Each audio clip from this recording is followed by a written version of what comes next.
Well, good morning. I'm so excited to share this verse with you today. Psalms 131 verse 2 says, "But I have calmed and quieted my soul like a weaned child with its mother. Like a weaned child is my soul within me." Now, to fully understand what this verse is trying to tell us and what the psalmist is trying to communicate, he's specifically trying to communicate about the maturity of our soul. Because when he's referring to the weaned child, this child has matured enough that it no longer needs its mother's milk. When at a time, if you've ever had your wife has nursed, or you've been nursed, or a family member, or they've been nurtured in this way, you know that this is an instinctual hunger. This is an instinctual thing that God has created us to know how to do.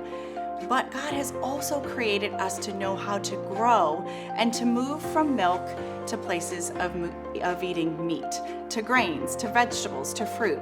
So when a child no longer needs his mother's milk, he or she may be hungry, but they have matured to a place where they can sit and relax in a place where it once sustained them. It once was all they needed. And now they have matured to a place of eating things that are more satiating and are holding them.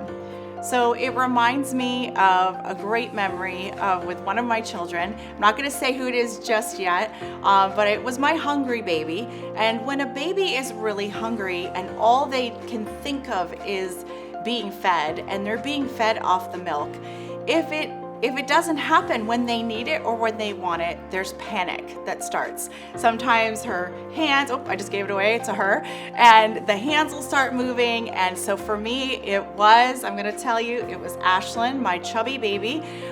She could not so much as smile at me or say mama in the morning because she had to be fed. She had to be fed right away. There were no pleasantries. There was no changing her clothes. It didn't matter if she was soaking wet. She had to be fed. And once she was fed and she was nursed, she was pleasant and she would smile and we can enjoy each other's company. But this reminds me of this verse because there's a place in our life, in our spiritual walk, where in the beginning we're feeding on the milk. We are learning the foundations of our faith, and we're just learning about the overwhelming love of God and how His blood has washed over us. And we're beginning that foundational. That is much like the milk that you start on, that you begin to grow on. But at a certain point, as you continue to grow, you need more to sustain you. I know that even with my son, he needed cereal much earlier than my girls did. He needed something that was more sustaining, that would stick to him and hold him. And that is much like our spiritual walk, where we have to move to a place where, yes, we know Jesus loves us and we are grateful and we are loving Him and learning about Him. But we have to move from a place where we're sitting at the basics and we are yearning for the deeper truths of His Word.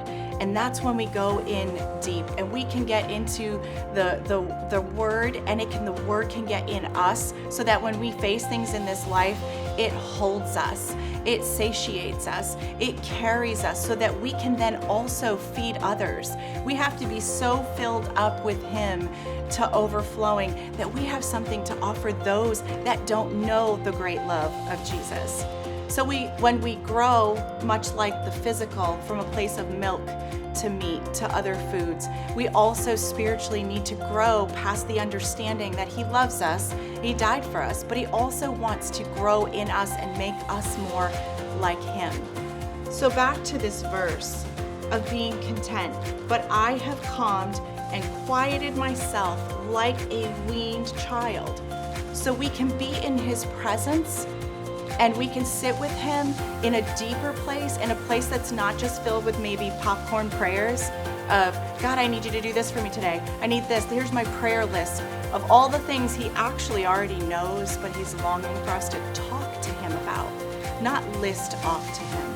He wants us to be able to get in His presence like this weaned child, where once I needed those other things and those were good for that season, but now I can sit with you as a mature Christian. I can sit in the presence of God and I can soak in your greatness. I can offer up praise to the Lord. I could sit in a quiet place and say nothing.